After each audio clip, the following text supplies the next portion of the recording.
दोस्तों, दिल्ली जैसे शहर में एक शानदार नौकरी हो और वो भी अस्थाई हो, इससे बेहतर जॉब और किसी को कोई लगती नहीं है।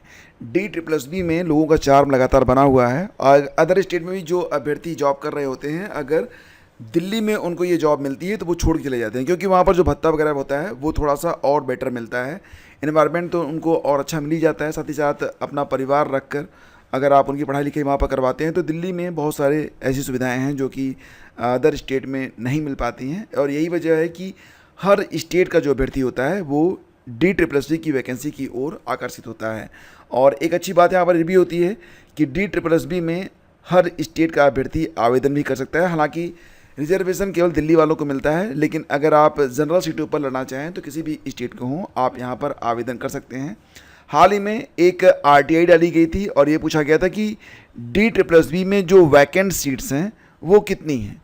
तो इसी का आरटीआई का जो रिप्लाई आया है, तो इस रिप्लाई में ये कहा गया है कि डी ट्रिपल एस में फ़िलहाल अगर देखा जाए तो पीआरटी के बारे में जानकारी मिल रही है कि पीआरटी में उनके पास 1147 पदों पर जो अध्याचन वो प्राप्त हुआ है और इस पर विज्ञापन अगले 1-2 महीने में जारी हो सकता है। तो इसमें एलिजिबिलिटी क्या रहती है, आपको पता ही है कि फ़िलहाल अब जो बीएड है वो पीआरटी से बाहर हो चुका है, तो जो लोग डीएड किए हुए हैं वो लोग ही इसमें आवेदन कर पाएंगे।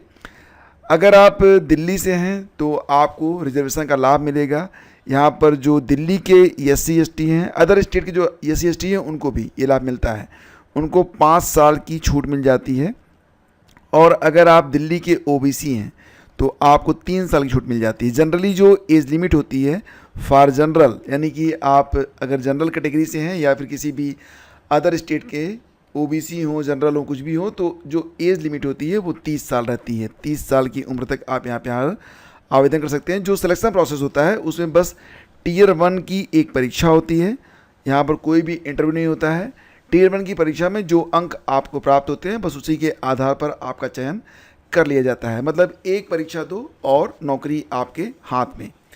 तो फ्रेंड्स, यहाँ पर जो आरटी डाली गई थी इसकी एक कॉपी मुझे मिली है सोशल मीडिया से।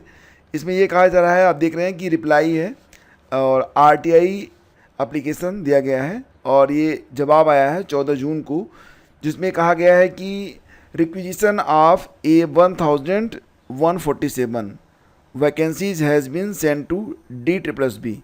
तो आपको पता ही है कि दिल्ली में जो भी वैकेंसी आती है वो डी ट्रिपल एस बी के माध्यम से ही भरी जाती है। डी ट्रिपल एस बी जो है यही एक मात्र ऐसी संस्था है जो कि दिल्ली में जो भी शिक्षक भर्तियाँ होती हैं वो करता है।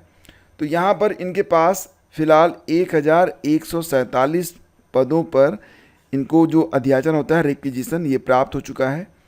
और आपको ये भी पता है कि ये मामला डी ट्रिपल एस बी का है, तो विज्ञापन जारी होने में देरी नहीं लगती है। तो अगर आप लोगों से किसी को इस वैकेंसी में कोई भी इंटरेस्ट है तो आप लोग बिल्कुल अपनी तैयारी को स्टार्ट कर सकते हैं। ये बिल्कुल एक जेन्युइन न्यूज़ है और इस पर आप भरोसा कर सकते हैं, ऐसा नहीं है कि ये फेक न्यूज़ है। और फिलहाल एक बात और बता दें कि यहाँ पर प्रतियोगिता काफ़ी टफ रहती है, क्योंकि मैंने बताया ना कि लगभग हर स्टेट के लोग दिल्ली में आना चाहते हैं और मामला यहाँ पर दिल्ली का है। पीआरटी की ये अस्थाई वैकेंसी होती है और अगर आप खुद को एलिजिबल पाते हैं तो आपको आवेदन ज़रूर करना चाहिए। अधिक जानकारी के लिए बने रहिए हमारे साथ। चैनल पर पहली बार हैं तो सब्सक्राइब करना बिल्कुल भी मत भूलिएगा। धन्यवाद।